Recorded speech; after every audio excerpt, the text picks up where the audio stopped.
अस्सलाम वालेकुम। Review speaking में एक बार फिर खुश आमदीद।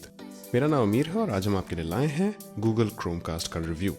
जैसा कि टाइटल से आप समझ चुके होंगे, गूगल क्रोमकास्ट आपके नॉन स्मार्ट टीवी को स्मार्ट टीवी बना देता है।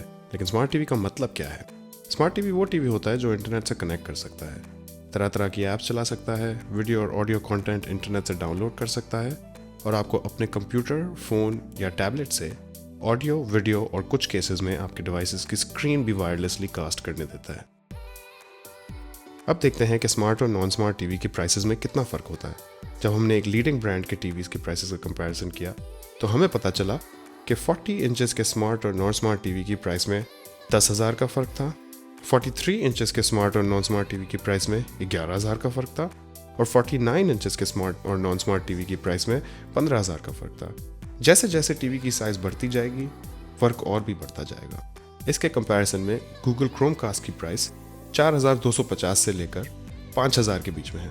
अगर आप एक बड़ा टीवी खरीदने का सोच रहे हैं तो आज का रिव्यू आपके लिए है और हमने वीडियो के डिस्क्रिप्शन में आपकी सहूलत के लिए लिंक्स छोड़ी हैं। तो आइए एक नज़र दौड़ाते हैं क्रोमकास्ट के स्पेसिफिकेशंस पे।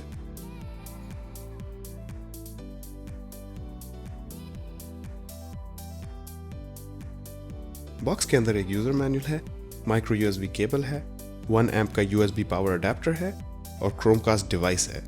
डिवाइस के ऊपर पावर और रीसेट का बटन है, माइक्रो यूएसबी पोर्ट है और HDMI केबल अटैच्ड है। ओवरऑल बिल्ड क्वालिटी अच्छी है, लेकिन इस डिवाइस का एक इशू है। इसकी ग्लॉसी फिनिश देखने में तो बहुत अच्छी लगती है, लेकिन इस पर स्क्रैचेस बहुत आसानी से आ जाते हैं, जिसकी वजह से ये जल्दी ही पुराना लगने शुरू हो जाता है। लेकिन क्योंकि ये डिवाइस ज़्यादातर टीवी के पीछे ही होता है, ये एक माइनर इशू है। एक चीज़ जो हमें अच्छी लगी वो ये है कि डिवाइस साइज़ में बहुत छोटा है और बैक पे एक मैग्नेट होने की वजह से इसकी पोर्टेबिलिटी बहुत अच्छी है, इसलिए ये डिवाइस प्रेजेंटेशंस करने के लिए भी यूज़फुल है। अब बात करते हैं कि गूगल क्रोमकास्ट से आप क्या कर सकते हैं। इसकी सबसे यूज़फुल चीज़ ये है कि आप इससे अपने विंडोज़ या मैक कंप्यूटर और अपने एंड्रॉयड डिवाइस की स्क्रीन मिरर कर सकते हैं, यानी कि आप अपने एंड्रॉयड फ़ोन की या कंप्यूटर की स्क्रीन वायरलेसली अपने टीवी पे देख सकते हैं। लेकिन ये बताते चलें कि क्योंकि ये आपके वाईफाई नेटवर्क पे चलता है, कुछ लैग ज़रूर होगा, जिसकी वजह से आप शायद गेमिंग तो ना कर पाएँ, लेकिन वेब ब्राउजिंग, इमेजेस और प्रेजेंटेशन ज़रूर देख सकते हैं। एक बात ये बताते चलें कि गूगल क्रोमकास्ट में iOS डिवाइसेस के लिए स्क्रीन मिररिंग अवेलेबल नहीं है। गूगल क्रोमकास्ट से आप अपने फ़ोन या कंप्यूटर पर स्टोर्ड ऑडियो और वीडियो भी डायरेक्टली अपने टीवी पर कास्ट कर सकते हैं।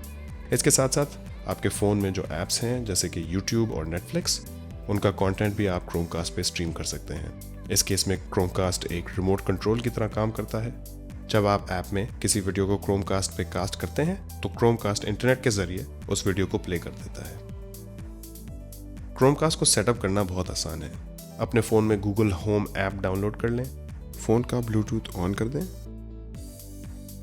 डिवाइसेस के आइकन पे क्लिक करें, ऐड डिवाइस पे क्लिक करें,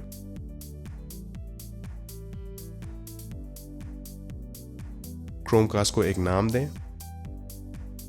अब ऐप आपसे वाईफाई डिटेल्स मांगेगी ताकि क्रोमकास्ट को आपके वाईफाई से कॉन्फ़िगर कर दे। ख्याल रहे कि क्रोमकास्ट और आपका फ़ोन या कंप्यूटर सेम वाईफाई नेटवर्क पे हो। अब आप अपना कंटेंट अपने क्रोमकास्ट पे चलाएं और एंजॉय करें। क्रोमकास्ट पर्सनली मुझे और मेरे दोस्तों को बहुत पसंद आया। 4 से 5,000 के प्राइस पॉइंट में इतनी फंक्शनैलिटी बहुत यूज़फुल चीज़ है।